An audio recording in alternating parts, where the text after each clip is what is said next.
You are supposed to protect the people, not rule them. The time of guardians as shepherds of humanity is over.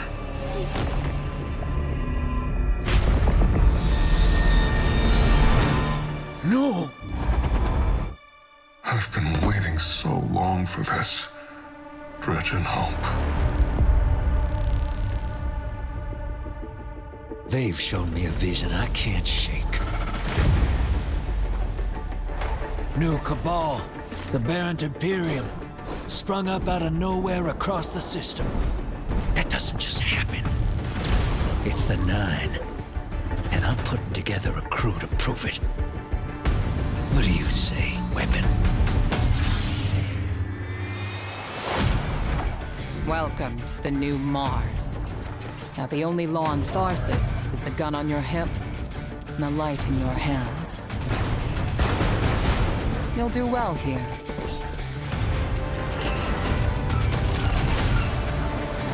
I don't relish doing business with these leeches. But we need to find out what the Dredgen are after. You crave justice. Why die for a criminal? Why do you hate your own kind so much? It's time to take the fight to the Imperium.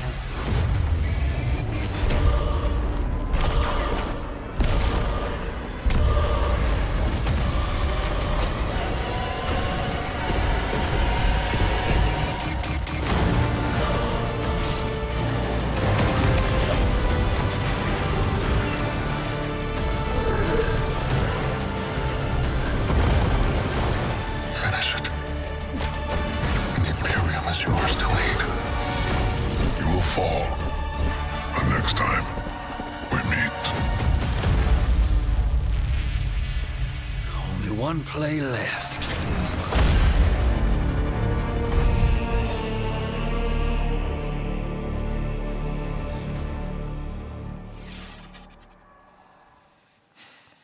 All right. Hey, everybody. Welcome to Bungie, or our Cantina today.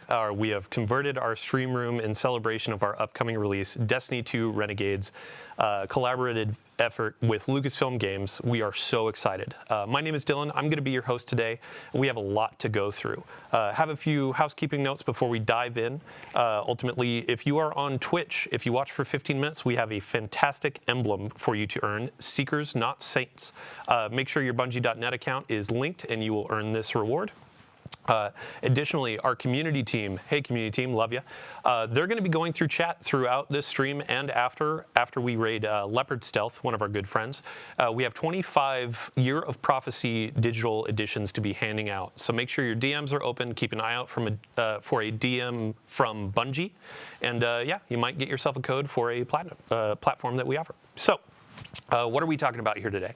We just had our launch trailer. Destiny 2 Renegades is launching in 7 days. Countdown right now. 7 days from now, you're going to be in there playing. We got blasters. We got the Praxic Blade. We have a new ViDoc that actually we are sharing today. And this is going to be called Making of a Renegade. So after we watch our ViDoc, we have a panel of developers on the couch. We're going to be talking about the Lawless Frontier, our new activity that is coming with this experience, full of loot, full of fun experiences, and all that kind of stuff. So without further ado, let's watch a new ViDoc, ViDoc 2, Making of a Renegade. Take it away. This is Destiny with the Star Wars lens, like this really cool combination that hasn't been done before. I can't wait to take a Praxic Blade to Mars. Don't be a ridiculous fan. Just stay cool. Wait, we gotta swat it up and play through. Oh, yeah.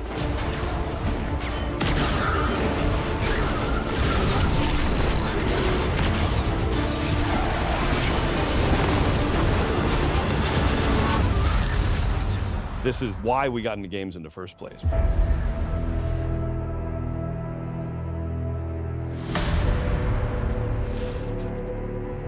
Early on, we developed this North Star, authentically Destiny, unmistakably Star Wars. It has to be something that feels like a Destiny story. It can't feel like a one-off. This can't feel like a side quest, right? Like this has to be a continuation of the Fate saga. I had this vision. I knew it came from the 9. But with Star Wars beats and Star Wars visual. This was uncharted territory for Lucasfilm Games, and that this is the first time we're telling a story inspired by Star Wars within a different universe. At the heart of, like, I think every Guardian's identity is like this healthy, independent, rebellious streak. We were excited to actually explore that scoundrel fantasy, bounty hunters, the syndicates going out and doing jobs with a ragtag team. We took inspiration from Star Wars to ensure the scale visual language, soundtrack, and cinematic storytelling in Renegades delivered on everything fans will have come to expect from the franchise. The Praxic Blade collaboration stands out to me. Because lightsabers are so iconic, it was absolutely critical to get that balance right. The team at Lucasfilm Games was just so solutions focused. It wasn't, no, it has to be this way. It was a lot of back and forth and asking questions about how would this work? Well, let's talk about it. All right, oh, so we need a different energy source. Okay, what would that look like? It was all about like what is best for the player. When we announced this collaboration to the studio, James may or may not have been wearing a fighter pilot helmet. Yeah. Destiny and Star Wars shared that same beating heart. I was like, oh, this is gonna be special.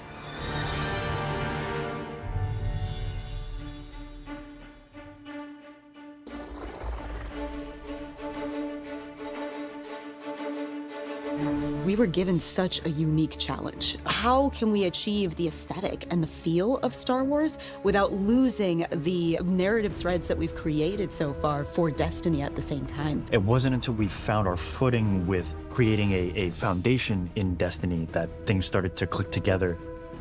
I remember the first time that we went down to San Francisco. We had this really big meeting where it was the Destiny narrative folks on one side and the Star Wars narrative folks on the other side. We broke the ice by just asking, what's the bad version of this? We had a really good laugh over what that looked like. And through that, we kind of uncovered that this should be the aesthetic, the vibe of Star Wars with the truth to Destiny's narrative that we knew needed to be there too.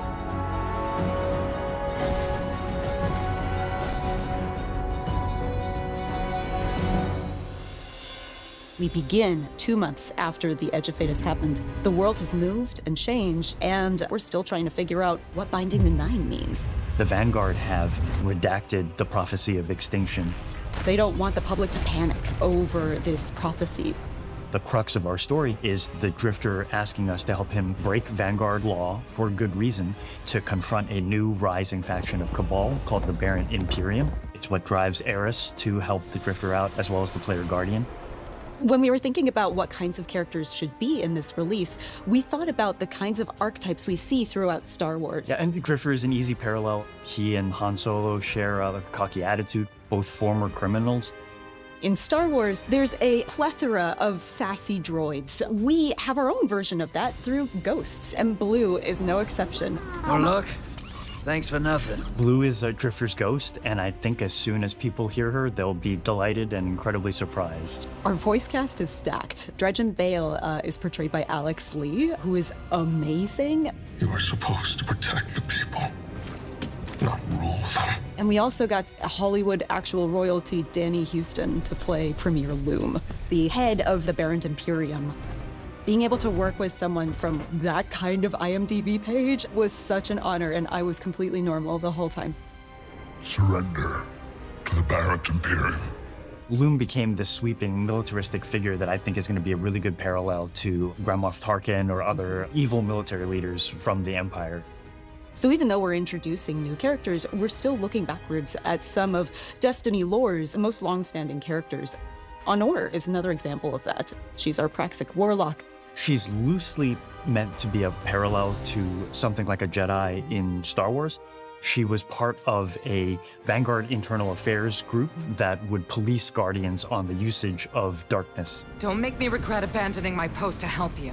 Not now, Honor. Yeah, she has to grow up with the times a little bit because the world has changed and a whole lot of people are using darkness now. And she gets to grow and kind of ask herself, like, am I still adhering to my own values if I allow myself to be open to these kinds of ideas? The Drifter belongs with us! The Drifter left your cult long ago. And then there's Bale, Dredgen Bale. Dredgen is a dark guardian that represents absolute darkness. Dredgen Bale doesn't like the fact that we're ruled by a city of immortals who can't step down and that weren't elected. He's got kind of a point, but his methods for addressing that point suck. He makes many bad choices. One of my favorite parts about a lot of villains in Star Wars is that they have just like the capability of making a right choice and then consistently do not make good choices. Bale is trying to fill a hole in his life in all the wrong ways. And he just can't, and he never will. But man, we're gonna hope that he does someday. The time of Guardians as shepherds of humanity is over.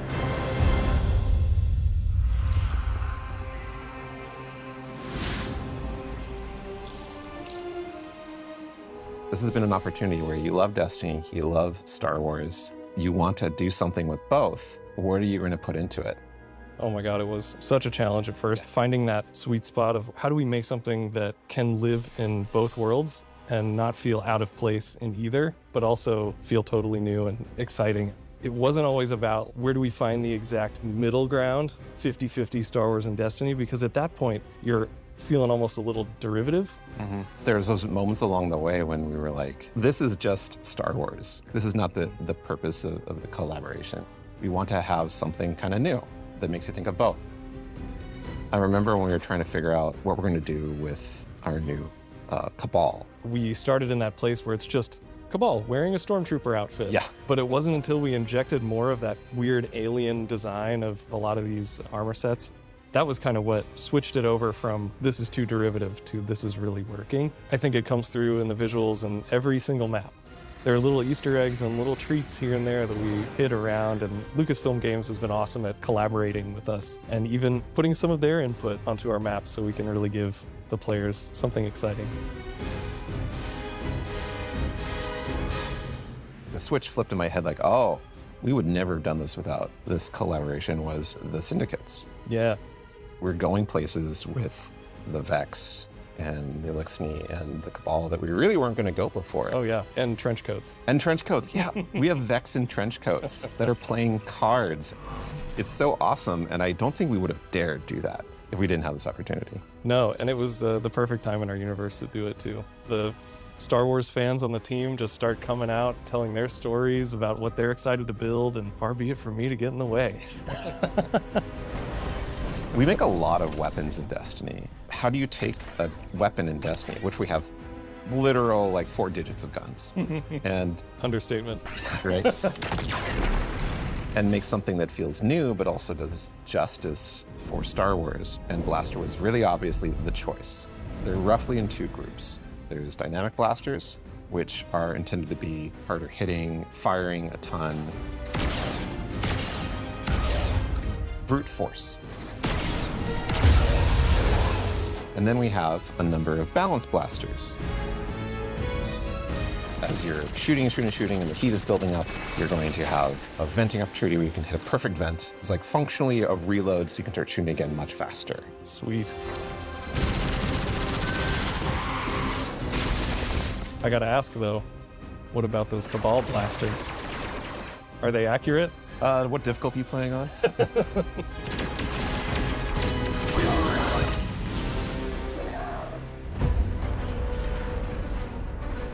We have swords in Destiny, but we don't have a Praxic sword. We don't have a lightsaber approximate.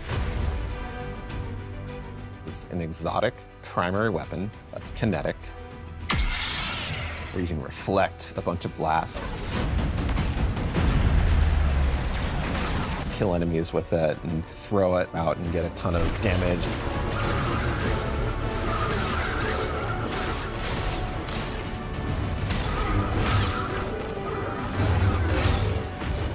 Having the sandbox be able to explore this new like ability ecosystem with renegade abilities.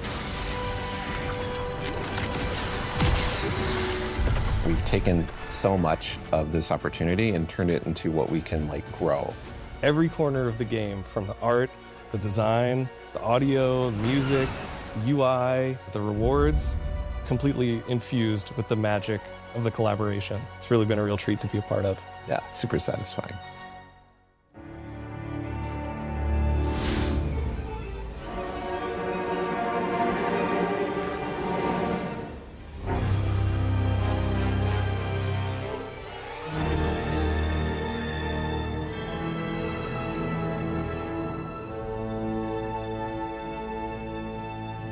Good morning, everybody. Didn't mean to wake you up with that beat, sorry. The overarching theme for this was to create a score for this release that felt like it was cohesive as a whole.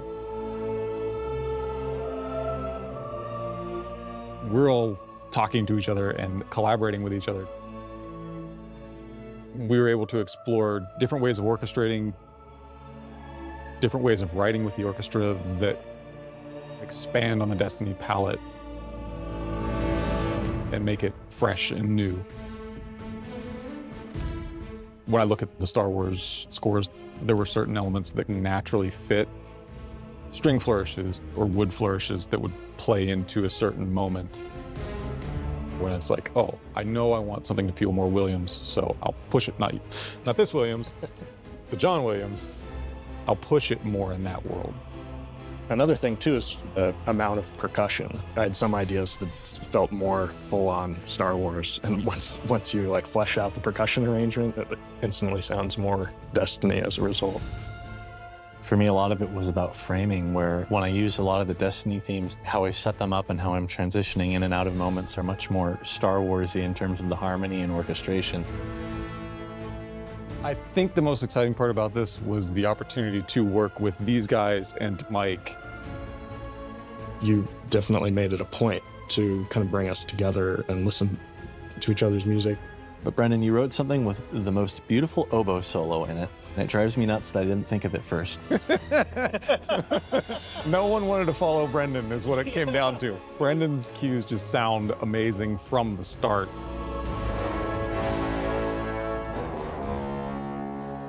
I remember, Nolan, your first high action cue.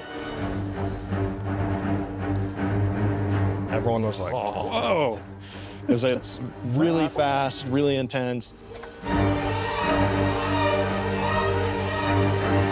Josh kept on like spinning around and looking at you. Humans have to play this. Jeez. Destiny has like so many themes, and that's like a great vehicle for doing the Star Wars spin. Our first meeting was discussing that main theme, and I remember hearing it for the first time.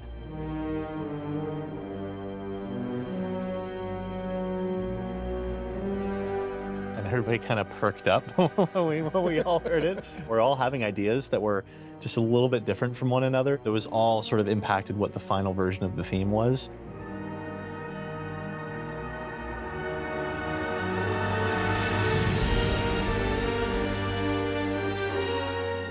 Dredge and Bale. That kind of teed off the main theme, and the fact that we were exploring the idea of this kind of anti-Guardian character set in this story of scoundrels. We wanted something that would be a backbone to tell a longer arc story. It has a layer of ominousness to it. It has a layer of mystery to it, but it can be turned other ways. I felt a sense of menace. Yeah. I'm just excited to get to experience it with players. Just really hope that, personally, I've written something that they can really connect with and love, and if I can cause a couple of goosebumps in there, I'll take that as a bonus too. I hope players get taken on a journey that inspires them and makes them feel like this world is really unique and really special. My favorite feeling as a creator is getting to watch someone's look of like absolute surprise. I want players to feel hope, that exciting, boundless potential that Destiny has, and world of possibility that Star Wars unlocked.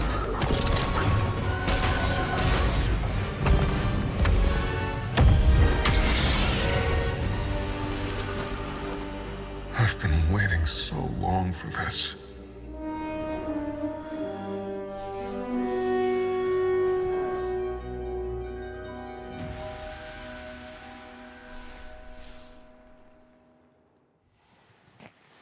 All right, welcome back to the Cantina.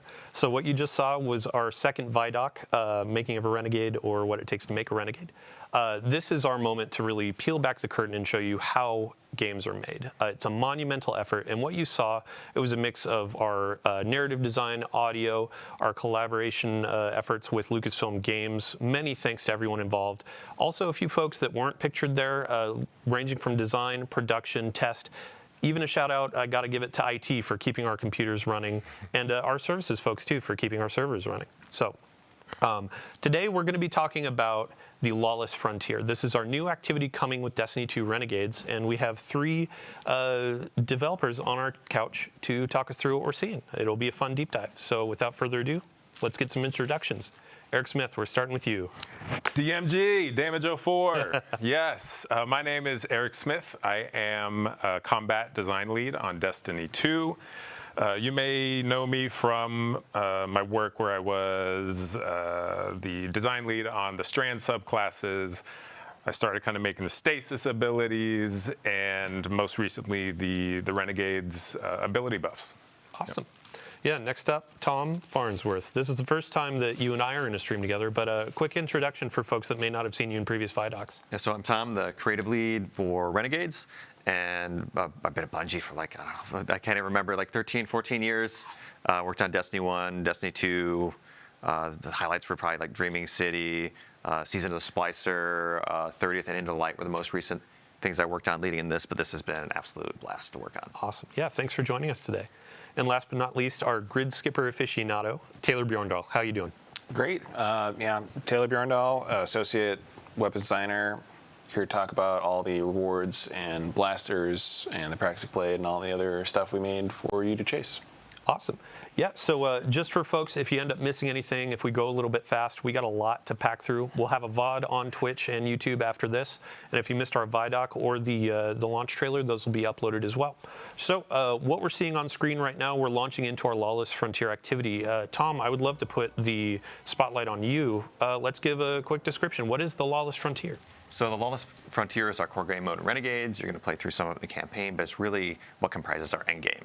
And the idea is that you're a renegade, you're taking on these shady jobs like bounty hunting, smuggling, and sabotage from our syndicates, and you're doing so to increase your notoriety, your power, and your riches, and of course to get some sweet loot.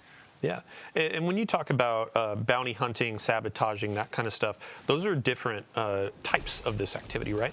Yeah, their bounty hunting is all about taking out a key syndicate boss. Sabotage is about blowing the heck out of everything with your renegade abilities, dropping airstrikes on Cabal vehicles, and smuggling is about grabbing everything that isn't tied down. Yep. In true fashion, when you're going into a dangerous spot, you got to just grab whatever you can find, right? Yep. So today we're going to be focusing on a bounty hunt, and I believe you said this is kind of like a quintessential Destiny vibe of an activity, right? Yeah, it's probably the closest to a traditional Destiny activity, but you're going to start in the ready room, which is kind of a unique experience, and you're going to be able to pick your renegade abilities in there from your little shank buddy that's in there. You'll hop aboard Hawk, and you'll drop down to the destination. You can see we're already in on one of the Mars maps that we have. There are all these jobs take place across Mars, Venus, and Europa, and there's 2 maps on each destination. This is Hellas Fortitude, and right now we're doing a bounty hunt, and we're working to draw out the intel officers to track down where our target is. After this, there'll be resurgence of the security forces of that target. They'll have a classic boss fight, but with a bunch of wrinkles thrown in for gameplay here of things, hazards that are at play, your abilities, maybe an invader, which we'll talk about later, and then you'll exfil with your bounty and get some loot and take that back to our social space, Tharsis Junction, where you'll be able to spend your currencies to buy some of the cool blasters, or maybe some of the cosmetics and customizations for the practice blade we're going to talk about later. Awesome. Yeah, and I mean, so as we're going through this, we're going to be seeing a lot of abilities that players know and love on screen, but we have new abilities, renegade abilities, that are going to be for this activity. And Eric, you're going to be our person of knowledge here. Yeah. What do we got on screen? Yeah, so Renegade Abilities is a new ability system we have in Renegades. What you do is we have a brand new button for you to press. That's going to be R3 on the controller and then Z on the keyboard. And that's going to kind of switch you into a different mode that gives you new abilities for your grenade and your melee. That sends out one of these tokens. We have here on the screen, you can see we have one called Revitalize that heals you and provides you with ability energy. And then we have the other one, which is the Deflector Shield, which is this zone I can sit inside and shoot out of, and it blocks all the incoming damage. It's also going to, for my allies who are inside the shield, it will amplify them and then jolt any enemies who pass through it. And all of these have 7 levels of upgrades. So when you first start, they will have certain functionality and certain strength, and as you upgrade them, they're going to get better and better. And they really change the gameplay, right? Like they're kind of these pocket supers almost, that as a hunter, I'm able to be like, I'm going to build support, right? I'm going to choose these 2 support renegade abilities, and make sure my team has what they need to survive this tough environment. You can also see in this mode we have non-regenerating health. So things like that revitalize Renegade ability are really going to come in handy to be like, we need to take a break and heal. Let's pop over here to some safety, and anyone can build into that if that's what they want. You know, we have things like vehicles that you can pull in or you can call down from your ship. So that's one thing. There's so much to talk about. Yeah, well, before we get to the ship, actually, let's talk a little bit more about the health mechanics in here.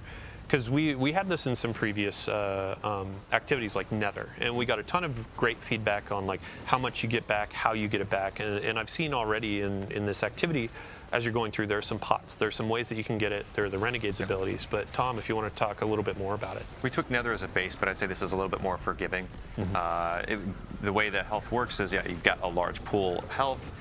It does not regenerate at the top level, but if you get down to 0, it will regenerate to the base shield, so you're going to suffer the red flashing screen. And you can either use a normal sandbox like a rift, a healing, a support weapon. You can crack open these pots that have those little healing orbs you can see on the screen to get some of your health back. Or you can use things like Revitalize and like build your Renegade abilities into kind of dealing with those kind of challenges we're putting in front of you. And one thing that I really like about this mode is like we've got, you know, Expert, Master, Grandmaster, and on Grandmaster you're really gonna need to use all these abilities that kind of like coordinate with your teammates and kind of build a loadout to kind of conquer the challenges we put in front of you. Awesome.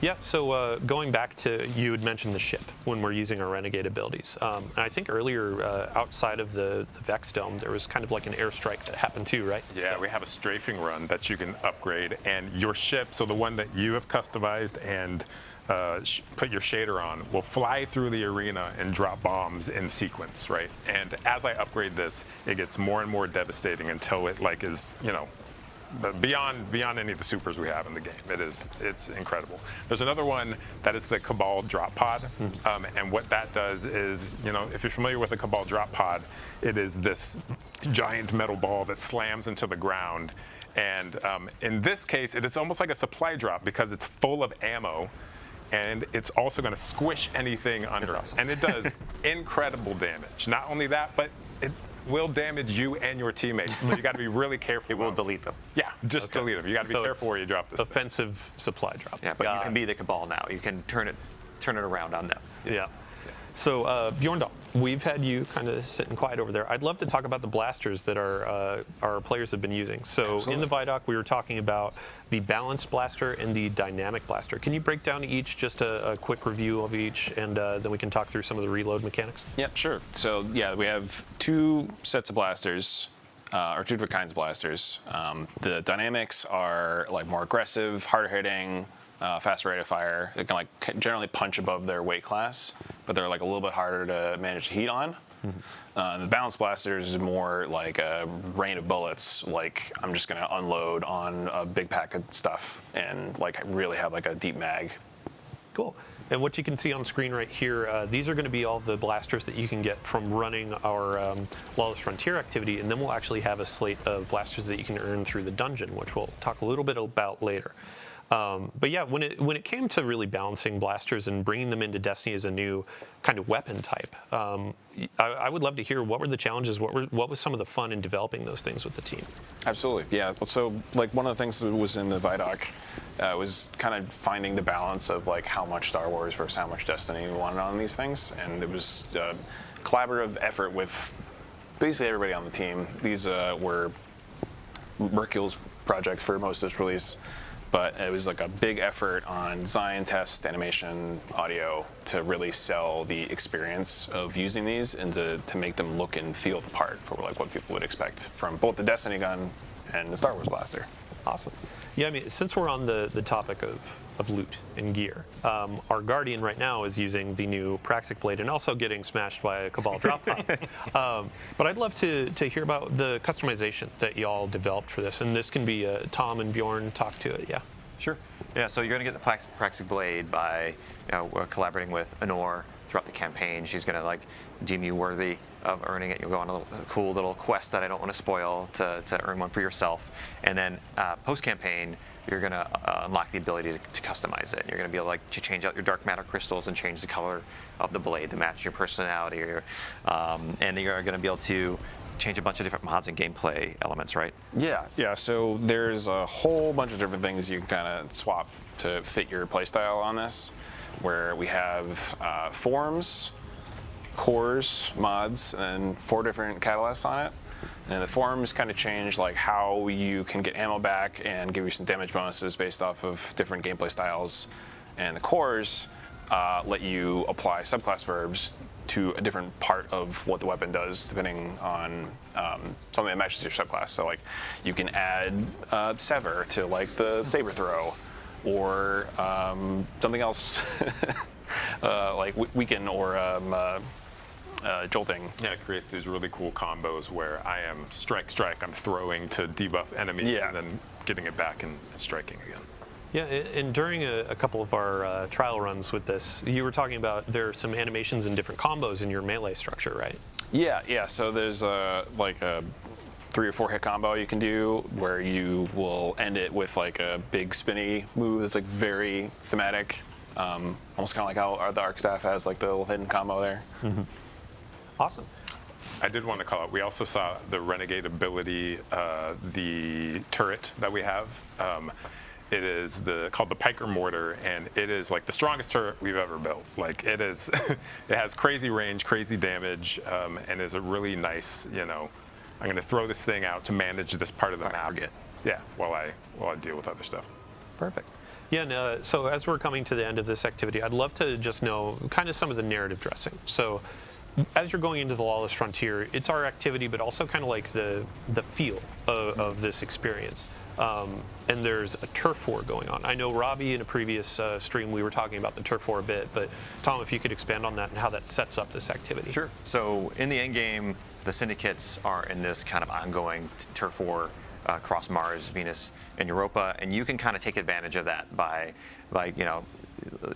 taking on their contracts that they offer and kind of winning out the day for them. But in doing so, you can extract maximum power, profits, rewards from them, and you can take anything you earn through engaging in these jobs and completing these priority contracts they offer. You can go back to the social space. You can they each have their own reward track, like the Pikers, the Tharsis Reformation. They offer weapons to unlock, new abilities, upgrades for those abilities. Some elements or mods for the Praxic Blade, and a whole bunch of other things like some shaders too. So you can kind of like rep your favorite syndicate on your armor, which is pretty cool. It's definitely with the Lawless Frontier, it's one of the most cohesive and deepest modes we've ever built. Like everything from this mode ties into the holo map, into the different mini game modes within it, into the social space. So like it's going to be exciting to see players kind of peel back all the layers and maybe get into some the darker corners like Invasion. Yeah, and I mean, so we've progressed. We've defeated the boss that we were hunting down for our bounty hunt. And this portion of the activity is kind of emblematic of we're in a Lawless Frontier that's dangerous. Even after you've finished your objective, now it looks like you got to fight your way out. Yeah, so every job in the Lawless Frontier, in this case bounty hunt, like it escalates over time. So it gets harder the longer you're there. So there's real pressure to get in, do your objective, and get out.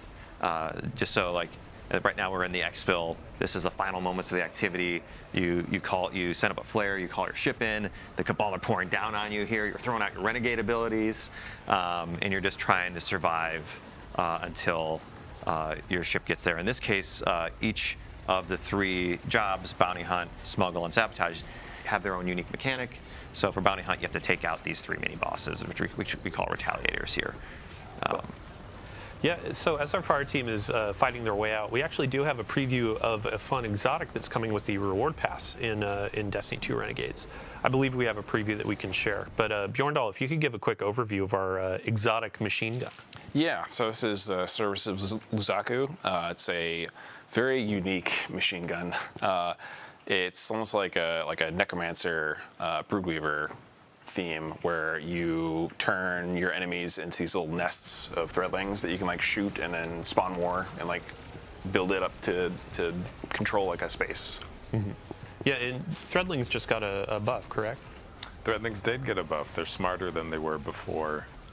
Yeah, and sorry, so to to segue more appropriately. Over the last few weeks, we've been doing a series of blog articles with y'all on the Sandbox team talking about the core game updates coming to Destiny 2 available to all players. So we have a lot of quality of life changes that are coming to your supers, your subclass abilities, all that kind of stuff that we just previewed yesterday. One of which, Warlock focused, was around Threadlings, your strand abilities.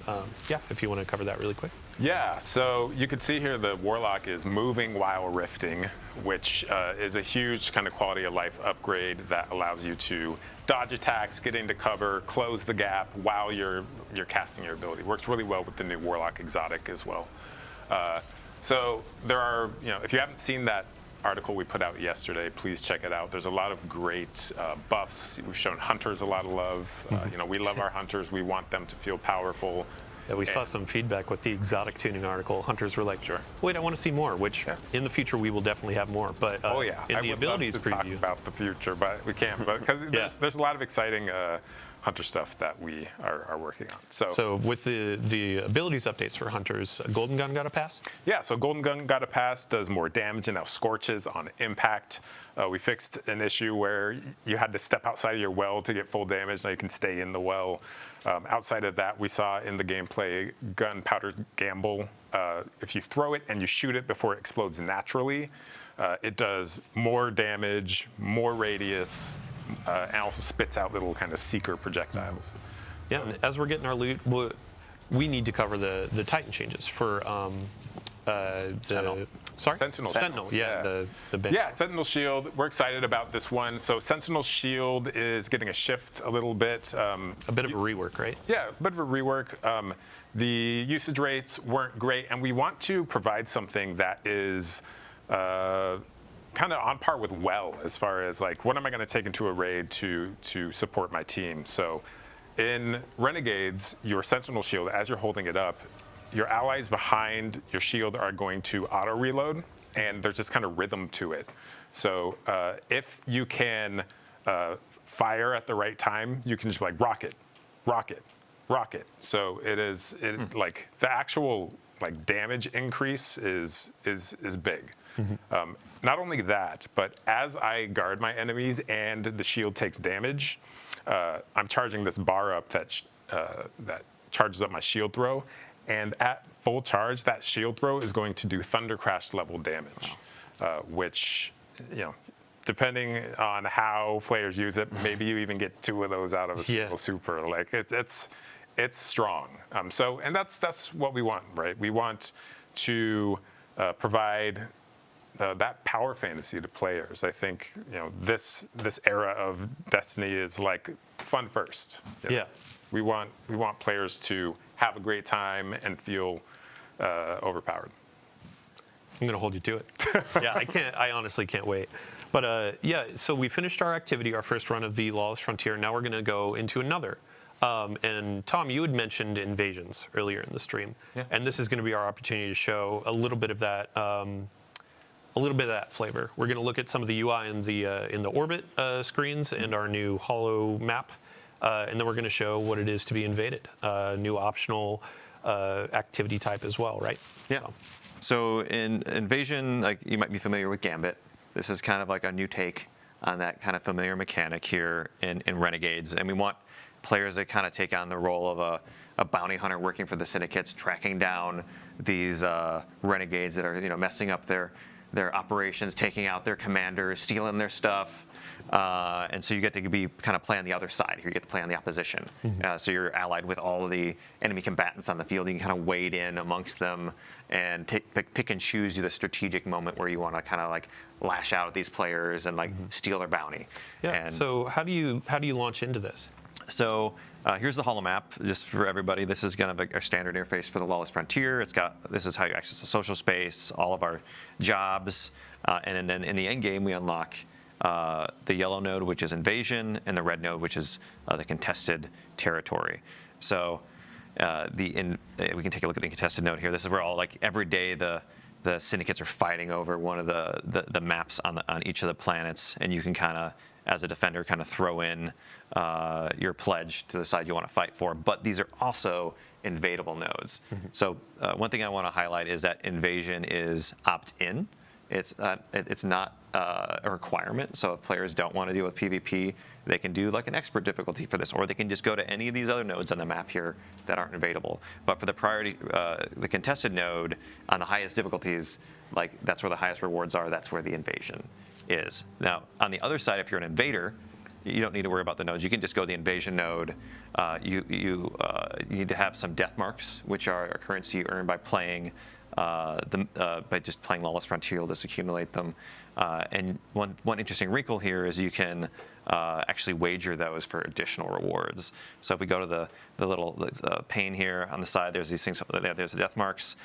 You can interact with them two or three times to double and triple your rewards, which obviously you're taking on some risk here. If you go do an invasion and it doesn't go your way, you could lose those tokens, but I think a lot of players are going to want to do this because they can just get triple rewards on each invasion, which is really exciting.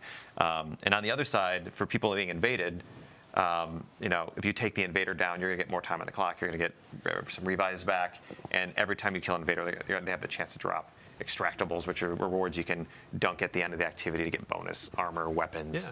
Yeah. Stellar. So let's get our invader launched in here. We'll go back to our gameplay team. Yep. But while we're loading in, let's talk about what is the actual approach to invasions. What are the objectives aside from seeking out guardians and destroying them?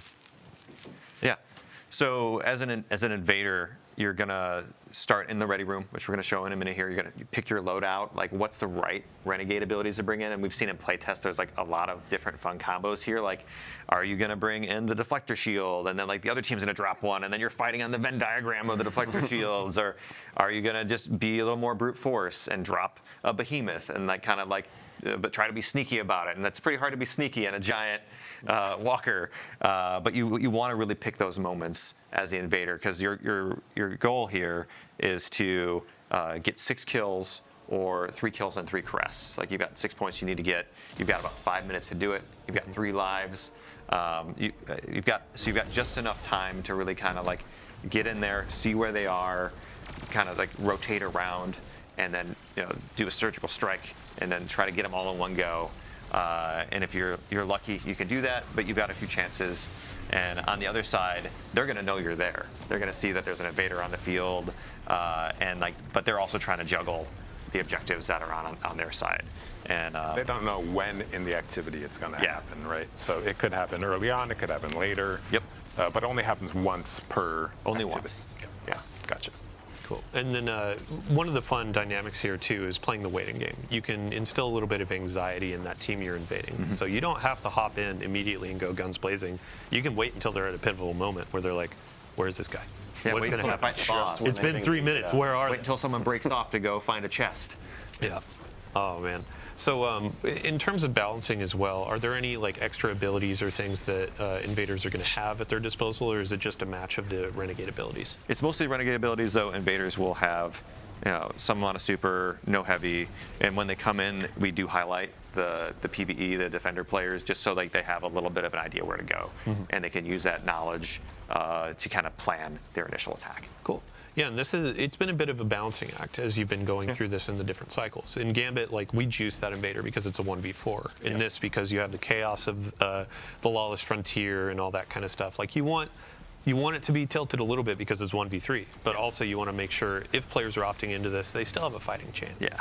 So. And there's also the element of the non-regenerating health, which is a larger health pool, right? We've tuned it so it's more or less the same TTKs or time to kills as you have in Crucible, but players don't regenerate health, so you kind of have to take that into account when you are, when you're. There's some attrition invading. that can happen, like for the invader, where they can kind of wear people down if they're not paying attention. We have our invader in their ready room. Let's talk about their shank buddy here. Yeah, here's our little shank buddy. You want to speak to any of these abilities there? Yeah, so we have 9 renegade abilities here. Huge shout out to Cat Sayers and the rest of the tech design team for all their work on these. I mean, it looks like right now we got Nate picking the Imperium Behemoth and the Drop Pod, but yeah, there's a variety of ones to choose from. We got multiple We have 3 different vehicles, and each of those vehicles have different upgrades with different functionality. Yeah, and the Behemoth has like 3 or 4 versions of it too. Yeah, there's like missiles and the audio and everything is just so good. Okay, so our invader has started. It looks like moving toward our targets and preparing to throw that coin. So you can see there they clicked that right stick, and that is going to ready the ability. They then throw the ability and just drop the drop pod to get some heavy ammo. Yeah. Yep. So need some heavy ammo to go into battle. And Tom, before we were hopping in here before the stream, we were talking about like the size of the maps and how, as an invader, like the first few runs, you might feel maybe a little lost because there's a lot of space to cover. But as you get more acquainted with Europa or Venus or Mars, you can find better paths to get directly to the combat, right? Yeah, these are some of our bigger maps we built. They're more comparable to like our larger public spaces that we built in Destiny. And again, there's 6 of them, and like there's any number of arenas these PvE players can be in that you're going to be. Oh my gosh! So our invader just wiped one out with the Thunder Crash and tried to hide and throw out the beacon for the Walker. The Walker, yeah, or the Imperium Behemoth as we call it. But then got needle stormed right before they could jump into it. That was incredible. So that's one of those strategic moments of like, how do I put the chess pieces down? How do I approach this and all that? That was interesting because they invalidated that beacon right before they could use it. So the timing was impeccable. Oh man. Oh boy, what was I just talking about? The size of the maps. Yeah, in rewards, I wanted to ask really quick too. So as you're wagering, you add more and more. Is there like a cap? Is it double the amount of rewards, or do you have? It goes up to triple. So each additional death mark you put down is we'll double or triple it. Here we go. Again. Here we go. Jumping in. We're already taking a lot of damage. And the more I don't know if he's gonna do it. Oh, he bailed. Oh, did they get him? Who got who? Oh, we had so many conversations leading into this of like, hey, we need to make sure Nate hold back a little bit. And now I think one of our gameplay folks is just like, oh, Nate, you're mine. Deleted. Yeah. No, going back to rewards, the better you do as an invader, the more rewards you're going to get. So each kill, each crest you put on the scoreboard equals more rewards. And then those get multiplied by your wager. Cool. All right. So Invader got defeated twice. The Invader has, you said, 3 lives? 3 lives. And then you can see up at the top of the screen it says Invader present still. So oh, he's coming back for revenge. And it's immediately shut down. Shut down with the 3. I'm never gonna let Nate lose. with the 3 coin wager too, or the 3 death mark wager. He made a little bit there. Good job. So that's the I'm gonna put a little elbow in the ribs. The gambit you're taking. Ha ha ha ha. So all right, we've gone through some Renegades content, rewards, all that kind of stuff. I would love to shift focus a little bit to our general rewards update. So in the portal, in a bunch of different activities, we're going to have some new weapons that we're offering. We also have an armor refresh for a bunch of our activities. And Bjorn, I'm going to put the spotlight on you. So starting with our Vanguard Ops sort of armor set, this is going to be earned through Solo Ops, Fireteam Ops, and our new Arena Ops activity, which is bringing back 6-player activities to our portal, which is really exciting. It's going to be kind of like your militaristic, hey, I'm a grunt. I'm getting in there. I'm fighting the dark forces. The weapons, Bjorndal, up front, we have a new pulse rifle. What do we got? Yeah, it's a new arc rocket frame pulse rifle. So you have an energy slot option now to go with your minute retrograde. A lot of excellent perks on here. I know a lot of people love the arc perks on weapons, and now you'll have it on a rocket pulse. Mm-hmm. And then we have a fusion rifle and a sidearm, correct? Cool. And then we do have some weapons that we're not showing in this stream, so stay tuned for launch. But next up, we're going to have our Pinnacle Ops. So in our previous season, it was a kind of streetwear samurai, and this armor theme is? Kendo. Kendo. And then we have 2 returning weapons that I know players have been pretty excited about seeing in the past. Some new perk combinations, but also a new heavy crossbow. Yeah, so this is a new Void crossbow to kind of fill out our elements for the crossbow now. And I think this one can get box breathing, which is new. Should be pretty good for what crossbows do. Oh boy. So box breathing, aim down sight, get extra damage, and then run up to the enemy. Box breathing doesn't apply to Serrated Edge, but you pull the bolt back out and do some more damage. That'll be a fun loop. Next up, Crucible. So this armor set is actually pretty fun. Over the years, we've done thematic sets tied to weapon foundries. So in the past, you've seen Hake, you've seen Tex Mechanica, and now Suros is up to bat for the Crucible, and Shax is going to be handing these out. We also have some weapons up to slate. Fusion Rifle is a returning favorite, I believe. Yep, yeah, Riptide's coming back. We have a new aggressive Void Hand Cannon and a high-impact machine gun. Awesome. And then, let's see, last but not least, Trials of Osiris. So another offering for our PvP audience. A few eagle-eyed players may have seen this armor set yesterday, a little sneak preview, totally planned.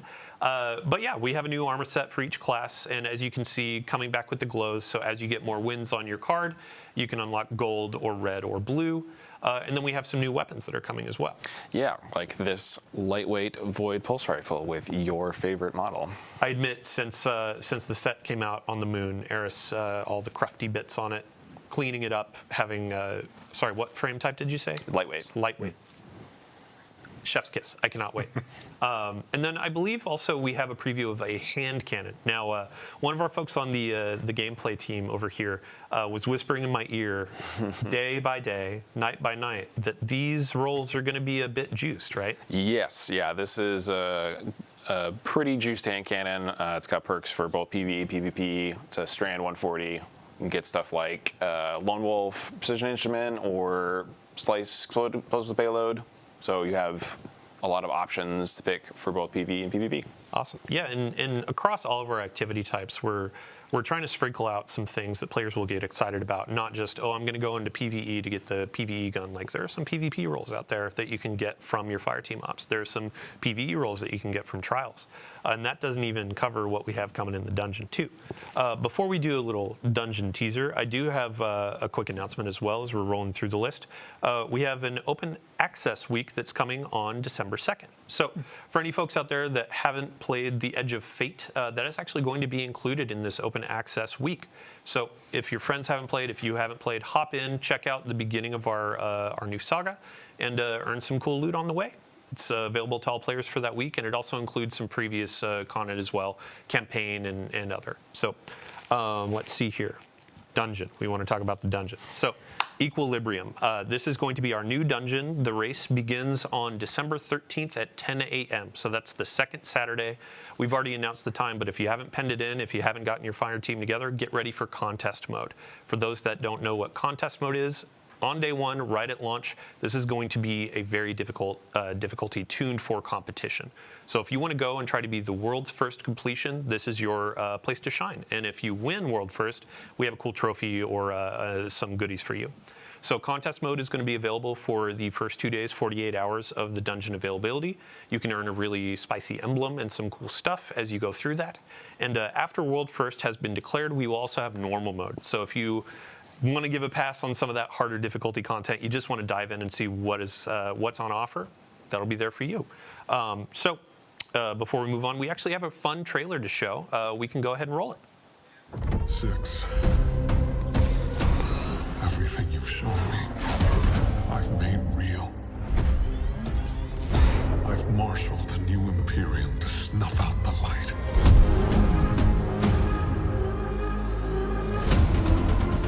My violence is yours. You know what comes next. Give me strength.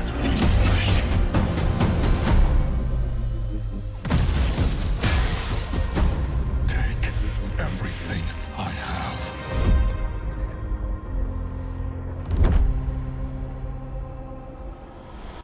Welcome back. So watching that trailer, I just realized we actually missed something with Invasions. We were talking about the Praxic Blade and customization. Mm-hmm. There are different saber colors, correct? Yeah, there's a wide variety of classic colors that I think players are going to have fun chasing down throughout the end game and maybe even Invasion. Awesome. Yeah. I mean, we showed it on the screen. Red, Invasions. Mm-hmm. Yeah. So, okay, moving right along, ending out our show, we're going to be covering what is going on through the end of the year. So during the launch window, we'll have some really cool things coming around. Vanguard orders are coming in week 2. And then after that, we're going to have the Dawning returning. So this is our winter celebration, our event, inviting Guardians to hop in, play some activities, get some fun rewards, and bake cookies for their favorite vendors in our tower. So Tom, just a really brief description for folks that may not know what the Dawning is.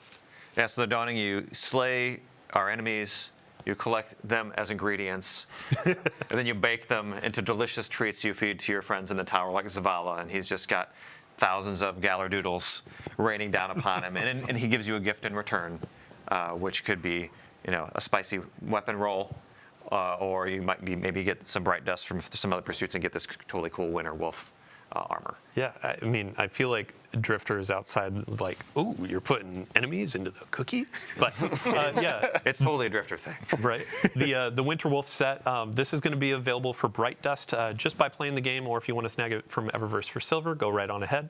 But also on top of this cosmetic, we have new weapons that are going to be a part of the Dawning. Yeah. So we have a burst linear fusion rifle, a breach grenade launcher, and a precision sidearm. And then also with this excellent new holofoil treatment. It's like covered in ice, and then as you fire, it'll slowly melt away the ice. That's cool. Oh, perfect. All right. Oh, and sorry, I have one correction being whispered in my ear. Dungeon race starts at 9 a.m. Daylight savings time strikes again. Gets us every time. Every time. Oof. All right. So with that Dawning preview over, we are at the end of our show. Thank you so much to everybody for joining us today. As I said earlier, it has been a monumental effort. A ton of folks throughout the team have been crafting this experience, collaborating with Lucasfilm Games, and really just making something for you, our players. And we really, really hope you enjoy it. So thank you for coming. We're going to kick it back to our launch trailer here in case you missed it at the top. And again, if you missed the ViDoc launch trailer, check out our YouTube. And after this, stick around. We're going to be handing it off to one of our community members, Leopard Stealth, a friend to us for many ages, a guardian of all time. But also, I don't believe he existed before 2004, I've been told. So 04 or bust. Thanks again, everybody. We'll see you next time.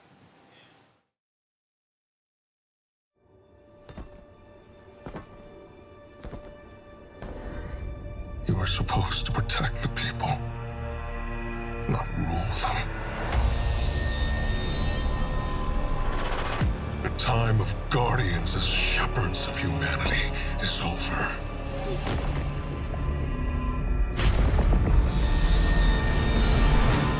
No! I've been waiting so long for this. Dredge and hope. They've shown me a vision I can't shake.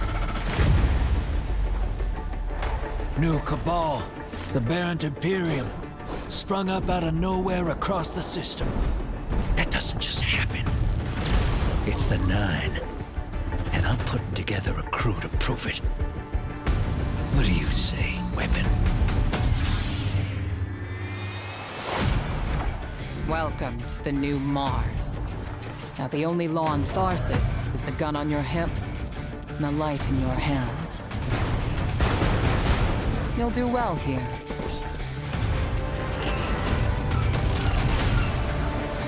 I don't relish doing business with these leeches. But we need to find out what the Dredgen are after.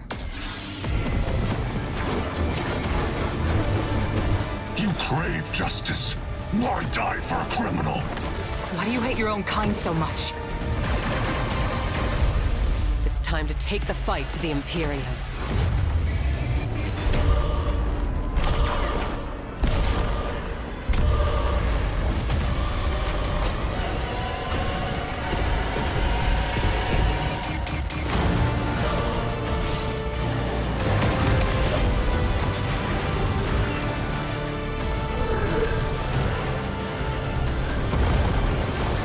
Finish it. And the Imperium is yours to lead. You will fall the next time we meet. Only one play left.